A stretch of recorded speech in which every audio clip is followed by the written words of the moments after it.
আসসালামু আলাইকুম, আশা করি সবাই ভালো আছেন। আলহামদুলিল্লাহ আমি ভালো আছি। তো আজকে যে একটা মানববন্ধন এখানে এসেছে, সবাই শিক্ষার্থীরা এবং ছাত্রছাত্রীরা সবাই এখানে অংশগ্রহণ করছে এবং যে আমাদের মানববন্ধন একটা যে একতা নিয়ে আমরা সবাই যে নামেছি এবং আমাদের যে বাজারটা কোম্পানিগঞ্জ বাবনি যে আমরা সাবস্ক্রাইব করব এবং ছাত্রছাত্রীদেরকে নিয়ে এবং আমরা এই যে দেখতেছেন আমাদের স্কুলে এসে আমরা সবাইকে নিয়ে একসাথে আমরা এই কাজটা করতে হবে, কারণ একসাথে করলে অনেক কিছু সবাই মিলে করলে অনেক কিছু করা যায়। সেই জন্য আমাদের স্কুলের যে ভাইদেরকে নিয়ে আমরা মাঠে নামবো এবং যে আমাদের বাজারের যে একটা এবং কলেজের আমাদের বড় ভাইরা ভার্সিটির কিছু ভাইরা মিলে আমরা এই কাজটা করবো ইনশাল্লাহ। তো সবাই ভিডিওটা দেখবেন এবং অনেকেই যে আমরা সফলতার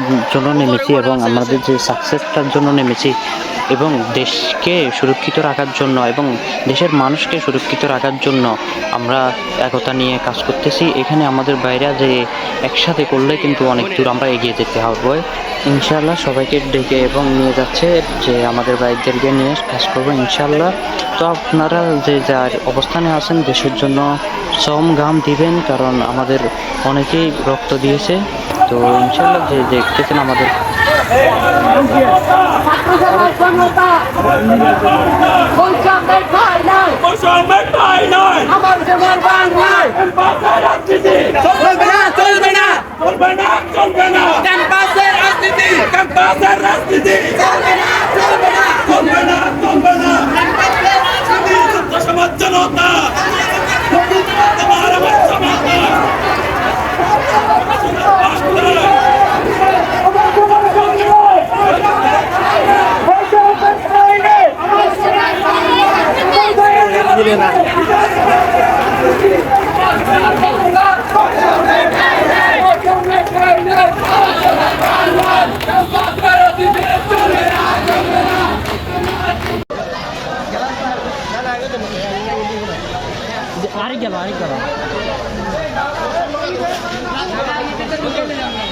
এই কাজ করার জন্য একটা প্রস্তুত যে সবাই রেডি অলরেডি যে কাজ করার জন্য দেশের জন্য। এই যে সাবস্ক্রাইবের কাজ এটা আমাদের সুরক্ষিত থাকলে অনেকে সুরক্ষিত দেখতে দেশটাকে অনেক উজ্জ্বল দেখা যাবে এবং পরিষ্কার দেখা যাবে।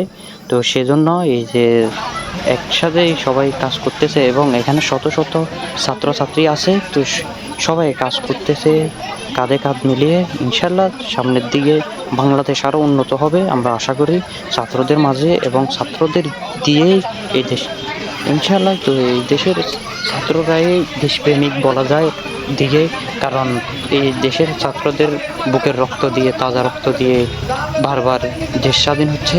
তো ইনশাল্লাহ সবাই দোয়া করবেন এবং ছাত্র ভাইদের জন্য অনেকে বলছিল ছাত্রদের দিয়ে কিছু হবে না।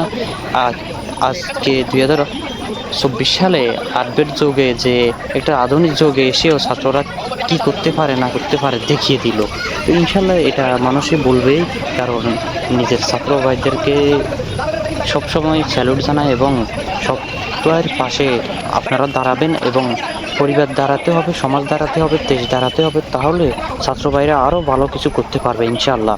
তো এই যতটুকু মানুষ জানবে শুনবে এবং নিজের দেশের ভালোবাসাটা জানবে, এই যে এত কাছরার মাঝেও কিন্তু পলিথিন ধরে কী জন্য করতেছে, নিজের স্বার্থ আছে, 1 টাকা খেয়ে বা 1 টাকা কার কাছ থেকে নিবে না, কিন্তু তার পাশেও বিনামূল্যে অনেকেই মানুষ দাঁড়ায় আজকের ছাত্র ভাইদের পাশে। কারণ এই যে আমাদের পাবনি এলাকাতে যে ভাইরা অনেক কষ্ট করছে বা অনেক পরিশ্রম করছে, তারপরেও কিছু ভাই আমাদেরকে বা পানি দিয়েছে বা বিস্কুট দিয়েছে, এই যে দিচ্ছে কিছু ভাই আছে মানব কল্যাণে এবং জাতির জন্য দেশের জন্য ভালো দেশপ্রেমিক, তারাই এগিয়ে আসবে এবং ছাত্ররাই সামনের ভবিষ্যৎ, ছাত্ররাই সামনের উজ্জ্বল নক্ষত্র। কারণ এই ছাত্রর মাঝেই লুকিয়ে আছে হাজারো মেধাবী ছাত্র, হাজারো এমপি মন্ত্রী যেই বর্তমান ছাত্রর মাঝেই হবে। তো তার মাঝে আমাদের ছাত্র ভাইদেরকে ভালোবাসতে হবে, ছাত্র ভাইদেরকে স্যালুট জানাতে হবে যে ছাত্র ভাইদের কারণে এই দেশ শহীদ হয়েছে। দোয়া করবেন সবার জন্য এবং সবাই সুস্বাস্থ্য দীর্ঘায়ু করে এখানে শেষ করছি। আজকের ভিডিওটা এখানেই শেষ। তো সবাই ভালো থাকবেন, সুস্থ থাকবেন এবং সবার জন্য দোয়া করবেন। দেশ সুরক্ষিত থাকুক এবং দেশের মানুষ সুরক্ষিত থাকুক। আল্লাহ হাফেজ, আসসালামু আলাইকুম।